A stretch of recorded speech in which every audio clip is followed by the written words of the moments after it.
Hello, everyone, and welcome to another episode of Signal Shift. I'm Lana, and I've got Rocky and Sue here with me. And today we're doing something a little different. We're exploring a theme that we're calling everyday signals. So usually we dive into desk research to uncover signals of the future. We sift through articles, research studies, white papers, even attend webinars like we saw last week, basically hunting for signals in our digital world. But today we're shifting our focus to signals we've noticed in our physical everyday lives.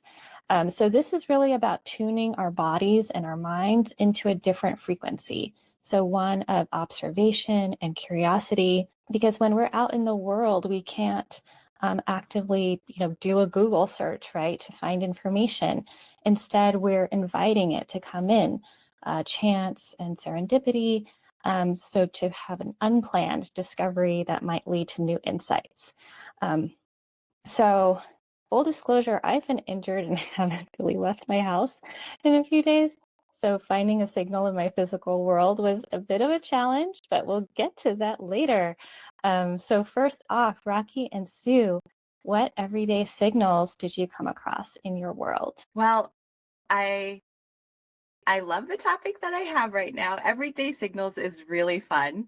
And I think you're right, Lana, that it is just attuning your mind, your body, kind of your feelings to what's happening around you. And I think one really great thing to pinpoint is if you experience something and you just say like, whoa, what was that? That's a moment to pause just to say what is going on. And so I had that moment, I guess maybe it was like a week ago or so on a Saturday morning, wasn't doing much. I had NBC on, just regular, sports programming on the weekend, maybe Alpine Championship, something. Anyway, I had that moment because there was a commercial break. And all three commercials during that break featured pets, but they weren't like your standard dog food commercials. It was just other types of commercials. So the first one was prescription pills for dogs. And I don't know the exact pharmaceutical or the pill they were offering, but one example I found was an anti-itch prescription ad that they had where it features a young woman with a white picket fence house, and you only know she has a dog. There's no one else in this commercial. But, she gives the dog the pill and then they're both very happy. They're out there. She's gardening. He's digging up dirt. Like, it's really great. And then they're all the side effect warnings, the announcement, just like you have in a regular pharmaceutical ad. So that was the first one. I was like, oh, that's interesting. The second one was for Cheerios, where it featured an older couple, but again, it's not immediately clear if they have kids. Are they empty nesters? Are they child-free? Like, you just don't know.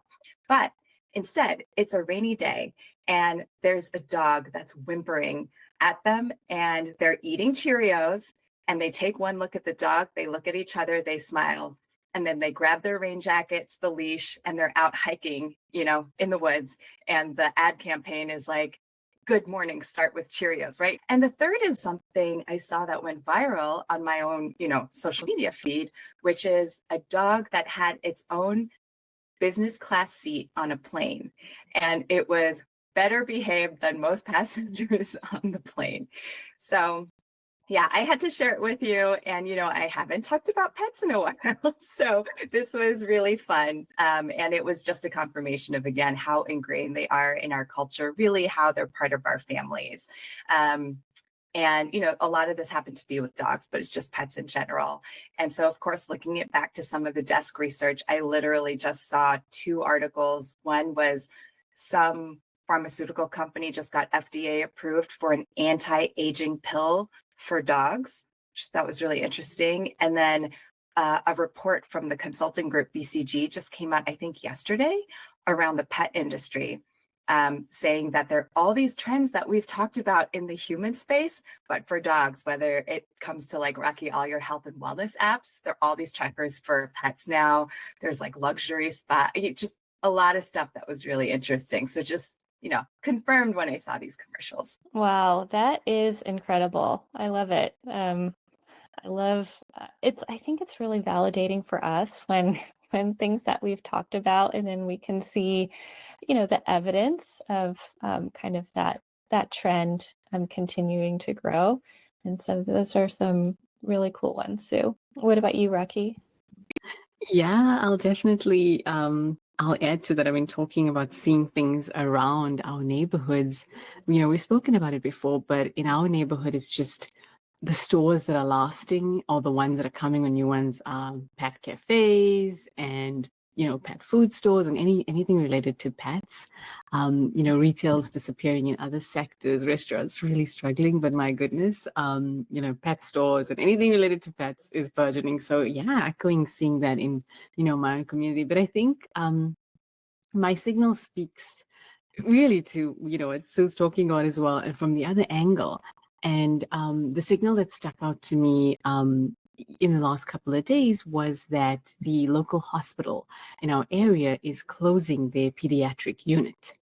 And for the area that I live in, I mean, this is known to be the place to come and raise your families. It's got the best schools, and it's historically that's what it's been. But I noticed it with some of the school closures already. Like I was like, why are schools closing in this kind of area? And it was really the sort of lower grades, not the high schools. And it's really around under enrollment. And so the same thing's happening with this hospital is that they need more beds for adult medical care, and they don't get that many kids in. So they do want to serve the kids that are here, but the decline in population and birth rate and the amount of young people we have and babies and kids showing up so clearly right here in our communities with things like this, and I know that, those who are parents, of course, in the area, like, hey, we have to drive really far out now. And so that certainly got me thinking about how this is going to impact so many of the things we spoke about. One being how we form communities, right? As a parent, you still have to be in a neighborhood where a hospital does have a pediatric unit. I think that's important. I would want that, right? Even though it's just, hopefully you never have to ever be there. But those are such important considerations, and schools. But now those needs are not centered on 60 or 80% of the population. It's a smaller group. So we are going to be the areas that cater to that, right? We do have to, we have these differing lifestyles. I think as much as like, even I have this utopian vision of all of us living in the same way in the same areas, here's this interesting sort of like nuance, right? In critical things that will be important to people in different ways. So it really got me thinking about that. The under-enrollment, the decline in public schools, it's, that's very much a reality in California. I'm not sure about other states. I mean, you have to share this number, but I think it looked like in Greater LA, enrollment was at sort of peak in 2003, and now it's 21% below. It is expected by 2033, which is not that far away, that's going to be 37%. So you're talking about in 30 years, a 40% decline in school enrollment, right? Those are really big numbers. So again, it's just showing that reality very clearly. But and then we, of course, have the budget cuts that are going with it. And there's a lot that's going to happen, I think, in transforming education and what that looks like. But going back to the point I was trying to make is that it got me thinking about, historically we had this thing where kids from other countries would send to Europe or to America to boarding school, right? And I just got wondering, and I was like, are American parents going to send their kids to India and China to boarding school for better schools? Because, they'll have the money and the focus because they've got bigger populations to care about those things. So I don't know, just something really interesting there in those changes and, how we're going to see that play out. I love how provocative that is, because, it seems like you're one of the things that I was picking up from what you were saying is that people will move, right? Like they will change their behavior if they have if the resources they need are not available in their communities.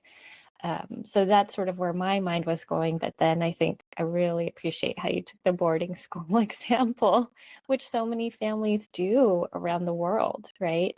And so, would you like not just move your whole family, but maybe move your child to the place where they can get that that top-notch education. So I think that's really provocative.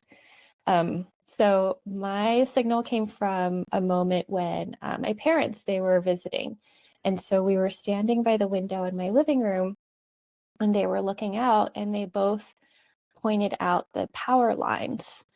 So because of our view, the power lines are kind of like right at eye level, and they crisscross the sky and have like all these utility poles on the sidewalk. And apparently where my parents live, all their power lines are underground, so they don't see them. So they thought it was that the overhead lines seemed kind of like old school or like really out of place. And so for me, even though I noticed them, I didn't like think that it was weird. So I got curious about this and did some research. And so around 80% of power lines in the US are overhead, but some communities have really invested in putting all their power lines underground. So for example, Fort Collins, Colorado is like 99% of their distribution system is underground. And that's really like paying off for them. So like a few years ago, they had this bomb cyclone and only one customer lost power. And that was because like a fence blew down and it knocked off the meter. But otherwise, they, in Fort Collins, their customers experienced 22 minutes of outages every 3 years on average. And so that's, I think there's a lot about how we saw the connection between power lines and wildfires, right? That's they make a link to that, and they're very vulnerable to climate change. Hurricanes, windstorms, all these things can knock down the power, and that costs a lot of money. So here in Portland, we're in transition. Downtown or very like dense urban areas, they've decided to invest in putting the power underground, but it's very, very expensive. It's like $150,000 per mile at least to like invest in the capital. So I think like kind of the bigger picture, there's a move to do this, like to make this big structural change, because it's part of resiliency, right? And I guess I started thinking about the impact on our urban landscapes, and so what this could mean from a design perspective, because apparently, there's lots of things like because there's a utility pole, for example, bike lanes are very narrow because they can't like move it, right? Trees have to be cut, or sometimes they can't be planted because they interfere with the utility pole. So we could have like a lot of opportunities for more green space, right? Uninterrupted views, bike lanes, just so I think that's a really interesting and something to think about as we think about smart cities or other things, what this transition would look like. And so that's kind of the signal that I did from inside of my house. But yeah, and so I'm curious, I guess, as we, is there anything coming up for you about kind of this future where all three of these things are becoming more real, right? I don't know, what's coming up for you guys as like a vision of this world? Yeah, I think I think it speaks to, there was such a great signal as well, and like I love that it's like what you can see just sitting in your house even, right? The signals are there, right? It just shows it's all there. And I do like that from a fire perspective. That is clearly the move people are really fighting to make here as well. So it'll be interesting to see that happen. And then I was kind of thinking about, oh, that's awesome. We're going to have like more trees and we're going to bike more. And then I'm like, oh, but we're going to have all these drones in the sky. It's like, we get one thing right, and then there's this other bigger problem on the other end, right? So that'll be interesting to see play out. But yeah, I don't know what's coming up for both of you, but it's just coming back to the heart of like, how are we going to build communities, not just cities, right? And, like smart cities and, that's really interesting, but like, how are we going to live within there? Like what what does life look like? What is community, and how we interact when we go, and where do we eat together? And I don't know. Yeah, those sorts of questions coming up. What does that look like? What does everyday life look like, and sense of community in building this new sort of world? Yeah, and I was also thinking there's this choice that you can make, right? That's kind of inherent in some of what we're talking about is, do you stay or do you go? Do you seek out places where you think your community is, or do you stay and build one? Like in the instance of Rocky, like the families with kids, right? I was thinking, does the traditional nature of schooling, does that have to change so that you can stick with your community? If that's really where you want to live because your people are there, can we think about other creative ways to make sure the little ones get the education they need, right? So that's what I was thinking about. But yeah, you offered such a provocative idea to me in that, as coming from a family of immigrants, like the idea that, they came here so I could get a better education. And now you're saying it's the flip, like people are leaving to the countries, some of the countries we came from, right? I'm like, that is mind blowing. That was not the choice that my family made, right? So that's just really interesting. So that's why I was thinking, like, there is this choice of do you stay or do you go? And what is the request to the community for you to stay? How do you make it work? I really appreciate that. Yeah, it's true. It's like, how many generations would it take where we see people are making similar decisions, but in a radically different context? So yeah, I also appreciate that. Yeah, I think that I wanted to remark on the comment about the drones, because drones can also play a role in managing and monitoring risks to power lines, right? So they can play a role in this transition, like to make sure that we're keeping those things safe as they're exposed to the elements. So it's funny how they can have like these different roles, right? Like they could be a nuisance, maybe they're spying on us, but also maybe they're like playing a part in helping, because we, to monitor and manage.